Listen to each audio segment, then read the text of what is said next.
Welcome to Burlap Teachers. Enjoy the video.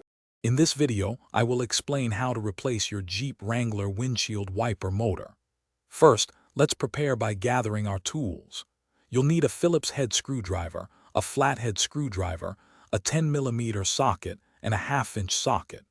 A trim removal tool will also be very helpful for delicate plastic pieces. Having your new motor assembly on hand ensures a smooth transition. Now let's get to the motor. Begin by lifting each wiper arm and prying up the small tab at its base, then pull the arm straight off.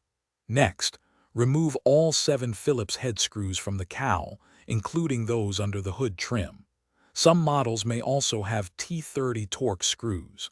Use a trim tool to carefully release any plastic clips, then lift the cowl away. With the cowl removed, you'll see the wiper motor assembly. First, locate the electrical connector and carefully unplug it, often by prying up a small red safety clip.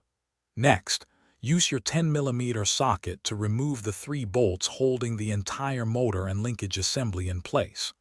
Once removed, separate the old motor from its bracket and linkage, then secure your new motor to the existing linkage. Now let's put everything back together. Mount the new motor assembly, securing it with the 3 10mm bolts. Reconnect the electrical harness, ensuring the safety clip is fully engaged. Before replacing the cowl, turn on your Jeep and test the wipers to confirm proper operation. Finally, reinstall the cowl panel with all its screws and clips and reattach the wiper arms in their correct resting positions. Thanks for watching. Consider subscribing if this video helped you.